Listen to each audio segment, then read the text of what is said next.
The Dark Knight is one of the greatest comic book movies of all time.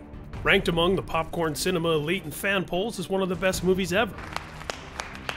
The penultimate chapter of Christopher Nolan's Dark Knight trilogy saw Christian Bale's Batman up against the Joker, portrayed with haunting villainy by the late Heath Ledger, who won a posthumous Oscar for the role.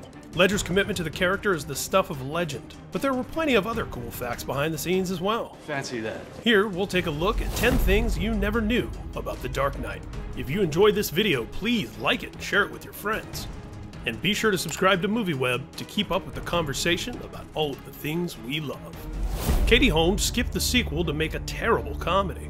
Memento filmmaker Christopher Nolan rescued the world's greatest detective from the train wreck of glossy camp that was Joel Schumacher's Batman and Robin, with 2005's Batman Begins. Where are you?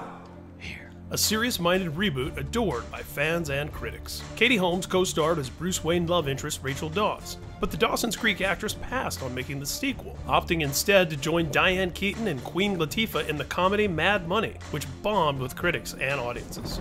At least 4 A-listers were considered to replace Katie Holmes. Katie's fellow WB Network veteran Sarah Michelle Gellar, star of the long-running genre series Buffy the Vampire Slayer, was among the actresses considered to play Rachel in The Dark Knight. Nolan reportedly also contemplated casting Isla Fisher, Emily Blunt, and Rachel McAdams before hiring Maggie Gyllenhaal. Yeah, you're absolutely right. At least 5 A-listers were considered for Two-Face. The Joker, of course, isn't the only villain in The Dark Knight, which combines noir detective themes and post-9/11 dread with several comic-based concepts, including elements of the storyline played out in Jeff Loeb and Tim Sale's Batman: The Long Halloween. Aaron Eckhart delivered a memorable performance as Harvey Two-Face Dent. You live. You die. A character played by Billy D. Williams in Tim Burton's Batman, and Tommy Lee Jones in one of its sequels, Batman Forever. Before Eckhart was given the job as Gotham's White Knight turned conflicted Avenger, producers looked at Hugh Jackman, Ryan Phillippe, Mark Ruffalo, Matt Damon, and Liev Schreiber. Heath Ledger was the only actor considered for the Joker. Nolan has famously stated that Heath Ledger was the only actor he ever considered for the part. If you're good at something, never do it for free. One-time Joker Jack Nicholson complained that he was an ass-back. You can call me Joker.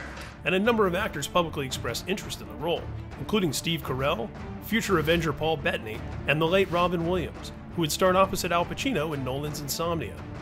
But Ledger was chosen as Nolan's clown prince of crime before the script was even finished. Me? And the rest, as they say, is history. And you didn't disappoint.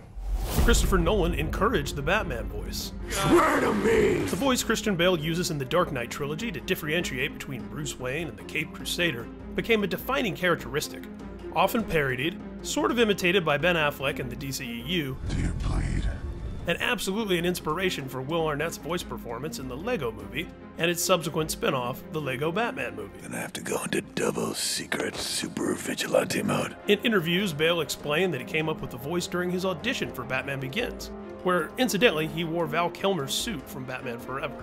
He thought Bruce Wayne should make a beast of himself when he dresses up in the suit. I'm Batman. After the fact, he was worried that the voice may have cost him the role. But not only did Nolan give him the gig, but he reportedly encouraged the Batman voice, including its modified sound in The Dark Knight. You wanted me. Here I am. Christian Bale actually stood on those high-rise ledges. Christian Bale could have used a stunt double, but he chose to stand on a ledge of the 110-story Sears Tower in Chicago, which stood in for a Gotham high-rise. He did the same thing for similar scenes in Hong Kong. How often do you get a chance to do that in a Batman costume? I'm not letting anybody else do that, he said in a 2008 interview with The Early Show on CBS. The thing that was kind of disturbing but enjoyable was how comfortable I felt, he added. It literally took 30 seconds. Christian Bale did not, however, ride the Batpod. That Batpod was apparently way harder to operate than it looks. It was deemed too dangerous, Bale said in an interview at the time. They needed me in one piece to finish the damn movie. The actual prop was expected to fetch between $80,000 and $110,000 when it was auctioned off in 2016. You shouldn't. It ended up selling for 3 times that. Heath Ledger wanted Batman to hit him for real. In October 2017, Joe McCabe published the book 100 Things Batman Fans Should Know and Do Before They Die, which included a collection of newly unearthed interviews the Pop Culture Reporter had conducted around the time of the film's release, as well as an interview done with Ledger a couple of months before his death. Bale says their first scene together was the interrogation scene. I was saying, you know what? I really don't need to actually hit you, he recounted. And he's going, go on, go on, go on. As Bale put it so well, his commitment was total. Never start with the head. The victim gets all fuzzy. There's only one deleted scene that we know about. Heath Ledger passed away in January 2008. His work was finished on The Dark Knight, and there isn't much else to see that isn't out there. Nolan is famously efficient about what he spends time shooting, with little to nothing left over in terms of deleted scenes. There's only one extra scene from The Dark Knight that we know about. It's the Joker escaping in a getaway car, just after storming Bruce Wayne's penthouse. We are tonight's entertainment.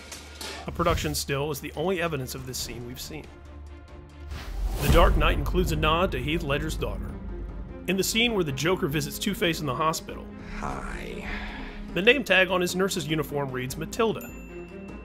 It's a tribute to Ledger's daughter with actress Michelle Williams. Matilda was just 2 years old at the time of her father's death. We hope you enjoyed this look at 10 things you never knew about The Dark Knight.